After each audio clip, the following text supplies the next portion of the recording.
함께 볼 말씀은 구약 성경입니다. 시편 22편 1절로 2절입니다. 제가 봉독해 드리도록 하겠습니다. 내 하나님이여 내 하나님이여 어찌 나를 버리셨나이까 어찌 나를 멀리하여 돕지 아니하시오며 내 신음소리를 듣지 아니하시나이까 내 하나님이여 내가 낮에도 부르짖고 밤에도 잠잠하지 아니하오나 응답하지 아니하시나이다. 아멘. 오늘부터 또 저희들이 지난번에 시편 21편까지 나갔는데요. 다시 시편 영성, 시편 사색을 시작하려고 합니다. 여러분들이 이 시편 22편을 보면 그 표제가 좀 나와 있죠. 인도자를 따라 야엘 렛사활을 따라 이렇게 좀 나와 있는 대목을 좀 볼 수가 있을 겁니다. 이 야웰 레사할 이 단어가 참 보기 굉장히 드문 단어입니다. 야엘렛이라는 게 이제 새벽, 샤할이 야엘렛이라는 게 사슴, 샤할이 새벽인데 이 새벽 사슴이라는 거예요. 새벽 사슴. 새벽 사슴이라는 게 과연 무엇이냐, 그런 게 있냐? 굉장히 이제 분분합니다. 이 부분에 대해서 굉장히 이렇게 분분한데, 어떻게 보면 이 시편의 배경이 되는 게 사울에게 쫓기던 시절임을 감안한다 그럴 때 다윗의 어떤 모습을 좀 투사한 것은 아니겠는가? 이게 다윗의 시편에 사슴이 상당히 많이 나옵니다. 그죠? 쫓기는 사슴과 같은 또 뭔가 갈급한 그런 모습으로서 사슴을 굉장히 많이 언급을 하기도 하고, 또 그렇게 좀 부정적인 것뿐 아니라 굉장히 긍정적으로 높은 곳에 오르리라 이렇게 사슴같이 뛰놀리라 이런 표현도 있고. 근데 새벽 사슴. 근데 시편 22편은 대표적인 메시아 순환 시입니다.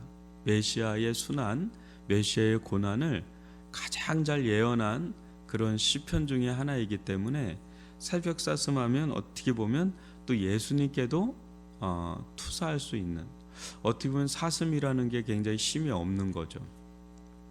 또 새벽이라는 거, 그러니까 어떻게 보면 예수님께서 새벽에 늘 기도했던 그 모습이 새벽 사슴으로서의 모습일 수도 있겠다, 이렇게 생각해 볼 수 있겠습니다. 여하튼 이 시편 22편에서의 야엘레사알, 그것은 다윗의 사울에게 쫓기던 어떤 사슴과 같은, 또 새벽에 주님 앞에 나아갈 수밖에 없는, 아침에 드리는 신이라고 그래요.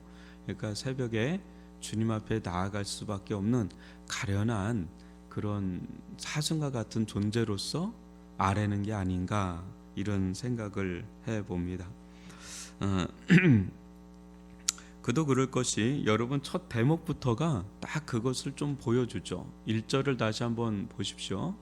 내 하나님이여 내 하나님이여 어찌 나를 버리셨나이까 어찌 나를 멀리하여 돕지 아니하시며 내 신음소리를 듣지 아니하시나이까. 어디서 여러분 많이 듣던 장면이 있죠. 어디입니까? 예수님께서 겟세마네에서 십자가에서 못 박혀 죽으실 때, 그때 나의 하나님 어찌하여 나를 버리셨나이까. 그것이 시편 22편의 이 말씀을 인용한 것이다, 이렇게 보여주는 탄원시입니다. 여러분 한번 보세요. 내 하나님이여 내 하나님이여 어찌하여 나를 버리셨나이까 어찌 나를 멀리하여 돕지 아니하시오며 내 신음소리를 듣지 아니하시나이까. 내 하나님이여 내 하나님이여, 이건 뭡니까? 다윗은 믿음이 있었다는 거죠. 그죠? 믿음이 있었어요. 그렇지 않으면 하나님의 이름을 부르지 않죠. 믿음이 우리도 일상의 삶을 또 살아갈 때 믿음이 좀 주춤한 것 같기도 하고, 또 어느 때는 내가 믿음이 있나 할 정도로 믿음이 없는 것 같기도 하고, 또 믿음이 있어도 너무 약한 것 같다, 그런 때도 있고, 믿음이 너무 침체가 된 거예요. 너무 다운된 것 같아도 뭡니까? 하나님의 이름을 부른다는 것 자체가 실은 믿음이 있는 자만이 하나님의 이름을 부를 수 있죠. 여러분, 하나님 믿지 않는 사람에게 한번 가서 보세요. 당신 하나님께 부르짖습니까? 하나님께 호소합니까? 이렇게 물으면 말도 안 되는 얘기한다고, 무슨 이 뚱딴지 같은 소리 하느냐고 그럴 거예요. 그러니까 우리가 아무리 막 다운되고 침체되고 막 힘들고 막 그래도 신음으로라도 내 하나님이여, 내 하나님이여. 그러니까 나의 하나님이여 그러잖아요. 하나님이 아니라 내 하나님이여. 그러니까 인격적인 하나님이 있었던 거죠. 자기에게 인격적인 하나님이 있었던 거예요. 그 하나님에게 지금 호소를 하고 있는 거예요. 나의 하나님이, 나의 하나님, 나의 하나님. 그러니까 하나님의 이름을 부른다는 것이 믿음이 있는 건데, 문제는 뭐냐면 믿지 않는 자도 아니고요, 이렇게 믿음이 그래도 있는 자인데 왜 다음과 같은 고백을 하지 않을 수 없는 상황에 처하게 됐느냐라는 겁니다. 어찌 나를 버리셨나이까? 어찌 나를 멀리하여 돕지 아니하시오며 내 신음소리를 듣지 아니하시나이까? 그런 거예요. 뭔 말이에요? 다윗은요, 새벽 사슴같이 나의 하나님, 나의 하나님 하면서, 이게 근데 그냥 기도가 아니라 신음소리예요. 그냥 신음에 가까운 소리예요. 그러니까 큰 소리가 아닙니다. 난 너무 마음이 힘든데 누구 의지할 바가 없어요. 누구 의지할 데가 없어요. 그런 가운데서 그냥 신음하듯이 끙끙 앓는 거죠. 마음도 아프고 영혼도 아프고 육신도 아프고 그냥 끙끙 앓는 가운데 내 신음소리로 도와달라고, 나 좀 도와달라고. 당신이 도와주시지 않으면 난 살 길이 없다고. 이 시편의 배경이 뭐라고요? 원수 세력, 원수 사울에 쫓기면서 쓰던 시입니다. 그러니까 늘 일촉즉발이에요. 늘 의기상황이에요. 언제 죽어도 이상할 것이 없을 정도의 그런 상황입니다. 우리 그런 정도의 상황은 아니잖아요, 그죠? 다윗과 같이 지금 촌놈이 막 그 총각을 다툴 정도로 그렇게 죽음이 눈앞에 있는 상황은 아니죠. 근데 다윗은 새벽 사슴같이 언제 사냥꾼이 그냥 화살실을 당겨서 자기를 맞춰도 그냥 그 자리에서 죽어도 이상하지 않을 정도로. 근데 그는 할 수 있는 게 없어요. 그러니까 신음소리죠. 거의 그냥 도망치는 사람이 뭘 가지고 있겠어요? 뭘 제대로 잠을 자겠어요? 제대로 먹을 게 있겠어요? 제대로 숨을 쉴 수가 있겠어요? 그런 일촉즉발의 그런 긴장된 삶을 계속 살아가는데 완전히 다운되는 거죠. 그런 가운데 신음소리로라도 하나님께 부르짖는 거예요. 부르짖으면서 왜 돕지 않으냐 하시냐고, 왜 이렇게 멀리 계시느냐고, 왜 저를 이렇게 버리셨냐고. 그러니까 어떤 걸 경험하냐면 버림받았다라는 경험을 받는 거예요. 사람의 때 버림받는 건 이제 다 그건 포기한 지 오래됐고, 하나님께 버림받은 것 같은, 여러분들 인생 가운데 하나님을 믿고 나서 버림받은 것 같은 그런 경험을 한 적 있나요? 하나님께로부터 버림받은 것 같은 경험. 버림받은 것 같은 경험. 그것은요, 우리가 하나님께 버림받았다라는 그런 경험을 할 때는 언제냐면 너무 고난이 너무 심하게 다가온 거예요. 고통이 내가 감당할 수 있는 수준의 고통이 아니라 너무 큰 고통의 파도가 그냥 밀려온 거예요. 근데 끝이 안 보여요. 끝이 안 보여요. 어마어마한 고난이 막 밀어닥치고 너무너무 고통이 밀려닥치는데 끝이 안 보여. 다윗에게 고통이라고 할 수 있는 건 사울입니다. 사울이 10여 년 이상을 죽일 듯이 쫓아다닙니다. 잡으러 다닙니다. 보통 막 3천 명씩 막.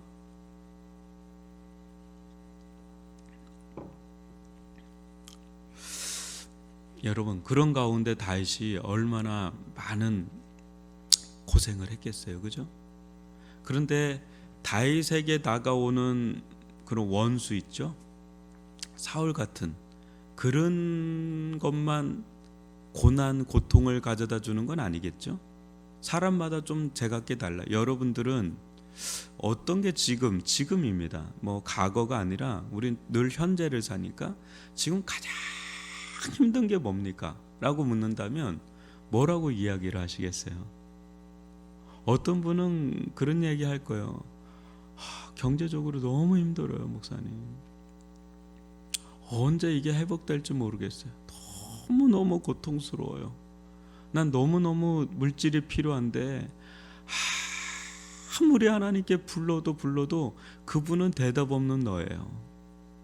제가 이제는 더 이상 견디질 못하겠어요. 지금 갚아야 되고 뭐 해야 될 건 너무너무 많은데 이게 하나님께 아무리 부러지셔도 하나님은 저를 버리셨나 봐요.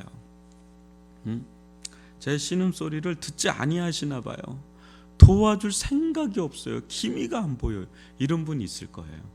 또 어떤 게 제일 힘든가요? 여러분, 목사님 몸이 너무 힘들어요. 목사님, 저 이러다 죽을 것 같아요. 하나님께 아무리 기도를 해도 이 몸이 회복이 안 돼요. 목사님, 저 어떻게 해야 돼요? 저 하나님 저 버리셨나 봐요. 제 신음소리 그렇게 밤에도 울면서 기도하는데 들어줄 기미도 안 보여요. 목사님, 하나님 살아계신 건 맞아요? 멀리 계신 것 같아요. 너무너무 멀어요. 멀어도 이렇게 멀리 느껴지는 분이 없어요. 절 돕지 않으세요. 하나님은 제가 이렇게 아픈 거 조금이라도 안다면 그분 저한테 이럴 수는 없는 거예요. 너무 몸이 막 아프고 심지어 이게 막 생사를 오고 가는 상황 속에서. 또 어때요, 여러분? 사람과의 관계가 너무 힘들어요. 목사님, 저 어떻게 해야 돼요? 회사 나가기 너무 힘들어요. 그 사람 또 봐야 되는데 저 그 사람만 보면은 가슴이 철렁철렁합니다. 저 이러다가 숨 막혀 죽을 것 같아요. 집에도 못 들어가겠어요. 누구하고 트러블, 사람과의 관계의 트러블, 이거 한번 생기면 막 목이 조여와요. 너무너무 불안하고 너무너무 힘들고.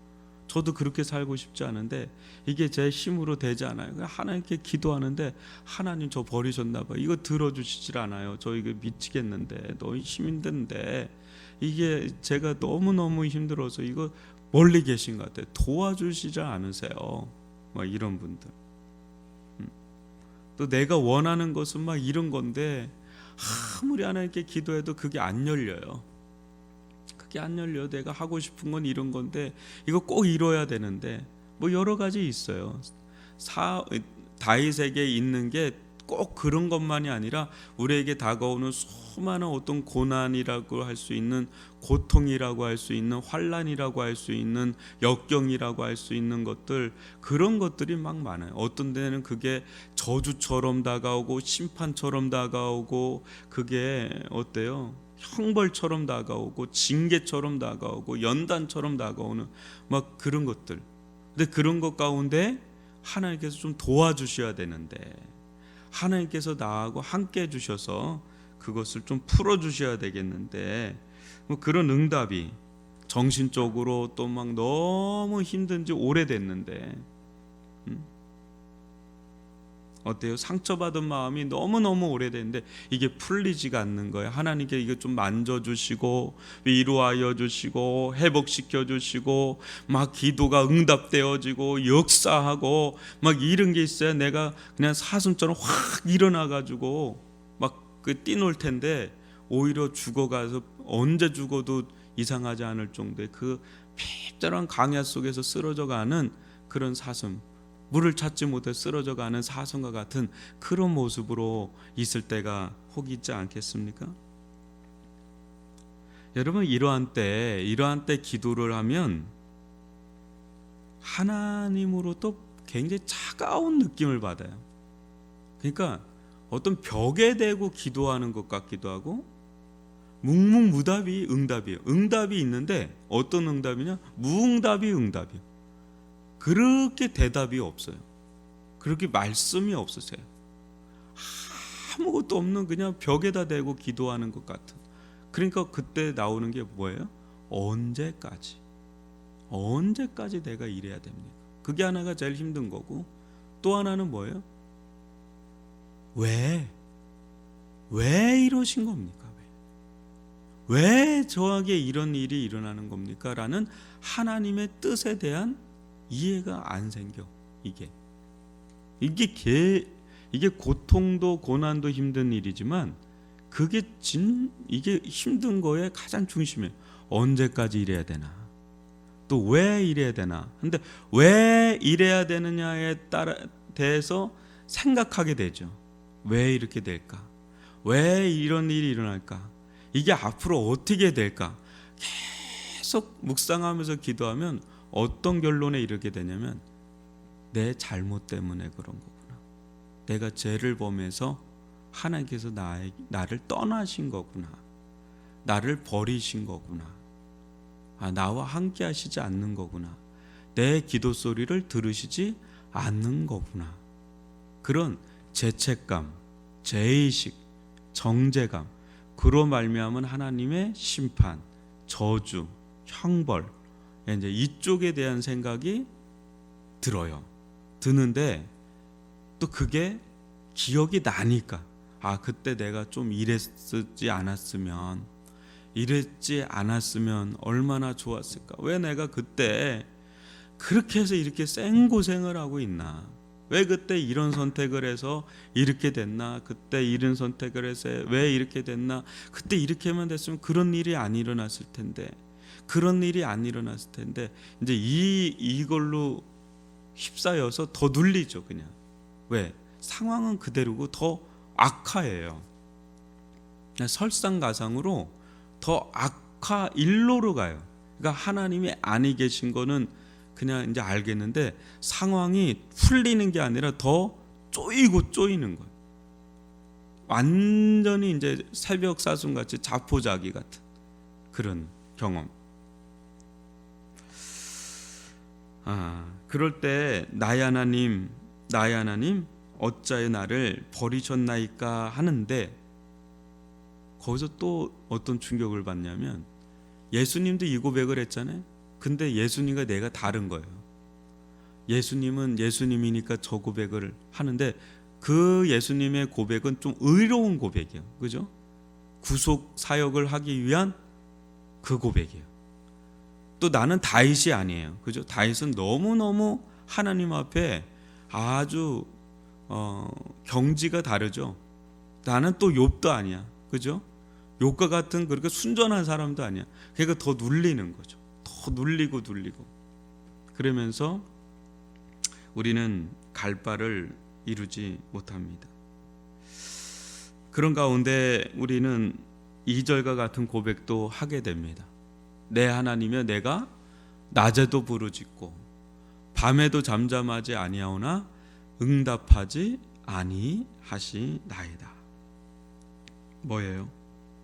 하나님께서 응답하지 않는 게 응답일 정도로 이렇게 응답이 없어요. 무응답으로 일관되는 거. 하나님의 부재만을 깊이 경험하는. 그러니까 하나님을 경험하는데 어떤 하나님을 깊이 경험하냐면 하나님의 부재. 그거를 너무 깊이 경험하니까 이제 버림받은 것 같은 거죠. 멀리 계신 것 같은 거예요. 내 신음소리도 외면하신 아주 차가운 하나님을 이때 엄청 깊이 경험을 해요. 여러분, 우리 이러한 때 어떻게 살아야 될까요?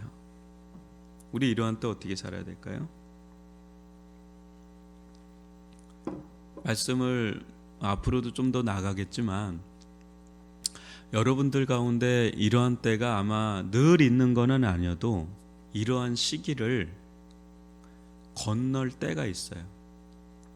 그것을 이제 청교도들은 영혼의 밤이라 그랬어요. 영혼의 겨울철, 영적 침체. 굉장히 이 부분에 대해서 언급을 상당히 많이 했습니다.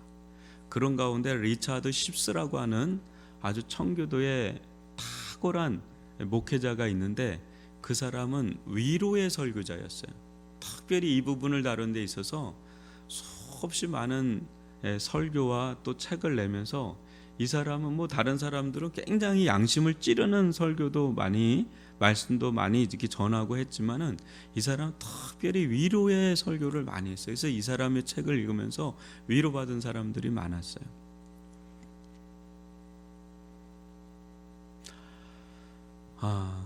근데 토마스 굿인이라는 사람은 이런 고백을 합니다. 예수님이 그 십자가상에서 이 고백을 하잖아요. 나의 하나님, 나의 하나님, 어째 나를 버리셨나이까 하면서 실은 예수님은 그 순간, 그러니까 모든 온 인류의 죄가 다 자신에게 다 뒤집어 씌우는 것 같은, 담당하는 거죠. 그러니까 하나님과 단절을 경험한 거예요. 제가 이제 온 인류의 죄를 다 감당했으니까 그것은 인간이 경험할 수 있는 게 아닙니다. 그죠? 그것이 다 왔을 때 하나님과 아버지로서의 아들로서의 관계가 이제 끊어진 거예요. 그 끊어졌을 때에 예수님은 어떻게 했느냐? 또 다윗도 사울에게 쫓기면서 지금 이런 상황에서 어떻게 했느냐? 욥도 또 그런 상황 속에서 어떻게 했느냐? 고난과 고통이라는 뭐 이런 모양은 사람마다 인생마다 너무 다양하게 우리 가운데 다가와요. 그죠? 다양한 루트로 다양한 모습으로 사람마다 이런 사람은 이렇게 이럴 때는 이렇게 오는데 여튼 지금 1, 2절을 놓고는 왜 다윗에게 이런 일이 일어났을까? 어제도 우리 아내하고 이 부분을 밤에 계속 묵상을 했어요. 왜 이랬을까? 답이 없잖아요. 1, 2절만 봐서 무슨 답을 얻을 수 있겠어요? 더 나가봐야 되겠죠. 근데 중요한 건 뭡니까? 이 어둠 속에서 여러분 특별히 1세기 때 순교를 당한 수많은 순교자들을 한번 상상해 보세요. 지금도 이 시간에 이 북한에 있는 지하교회에 있는 수많은 사람들과 또 그 가운데 사형당하는 순교자들의 반열을 한번 생각해 보세요. 렘브란트라고 하는 아주 순교의 직전까지 간 사람이 있습니다. 그 사람의 일대기를 한번 들어보면 상상을 초월하는 고문을 받습니다. 독일 나치에게. 근데 보시면 하나님의 임재와 예수 그리스도의 성령 충만 없어요. 그런 거 없어. 본 회퍼 순교당했고요. 없어요. 뭐 어마어마한 기름 부으심과 성령 충만 없어요. 그런 거. 그 상당한 기간 동안 거의 생사가 오고 가는 과정을 겪습니다. 없어요, 그런 거. 그 여러분 어떻게 설명할 거예요? 어떻게 설명할 거냐고. 뭐 승승장구하는 사람 있죠. 하나님께서 확 대박을 쳐서 은혜를 베푸셔서 막 그냥 막 성공의 가도를 달리고 막 은혜는 다 받은 그런 때도 있겠죠. 근데 그렇지 않는 정말 순교자의 면류관을 얻는 수많은 사람들의 삶을 어떻게 그 사람들에겐 이 시편이 위로예요. 다른 게 위로가 아니라 이런 시편이 위로가 돼요. 안 그러겠어요? 확 승리하고 그것도 위로가 되겠죠. 그 하나님 나라 그야말로 하나님 나라가 위로가 되죠. 그런데 이들의 공통점이 하나 있더라고요. 아주 칠흑 같은 어둠이고 하나님과 단절을 경험하는데 그럼에도 불구하고 믿음을 발휘해야 한다는 거.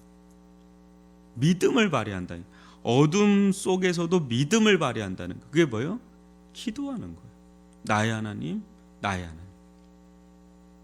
하나님의 절대적인 부재를 경험하고 심지어는 이런 상황에서는 하나님의 심판의식이 강해요. 나를 심판하시는 거다. 저주하시는 거다. 나를 형벌을 하시는 거야. 그래서 내가 이렇게 된 거야. 나는 이렇게 살다가 죽어야 된, 하나님과 관계가 끊어진 이런 저주받은 인생이야. 이렇게 생각할 수도 있어요. 혹시나. 그런데 그럼에도 불구하고 그걸 뛰어넘어서 이 칠흑 같은 어둠 속에서 뭐예요? 믿음을 발휘합니다. 하나님을 불러요. 하나님을 의지한다고요. 하나님을 의지해요. 그냥 평안할 때 하나님을 의지하는 게 아니라 완전히 하나님과 교제가 확 열린 가운데서 하나님을 부르짖는 게 아니라 완전히 하나님께 꺾이고, 그리고 하나님께서 도와주셨다면 있을 수 없는 일들이 자기를 막 우겨싸고 있는 그런 가운데서 그는 하나님께 지금 부르짖고 있는 이 믿음을 발휘하고 있는, 아주 연약하지만 가나당당하지만 이 믿음을 발휘하고 있다는 거, 이것이 이 시기를 걷는 믿음의 영웅들의 한결같은 모습이다. 또 그렇다고 뭐 충만해서 그런 게 아니라 신음하더라도 하나님을 지금 부르짖고 있다라는 거, 그게 매우 중요하다는 거죠. 여러분들 가운데 혹 이런 시기를 걷는 분이 있다면 예수님을 생각해 보시고, 또 다윗도 생각해 보시고, 욥도 생각해 보시면서 이 믿음의 고백을 여러분 그래도 하나님으로부터 완전히 끊겨진 것 같아도 그래도 하나님을 신음소리로라도 하나님을 의지하고 부르는 저와 여러분이 되기를 주님의 이름으로 축원합니다.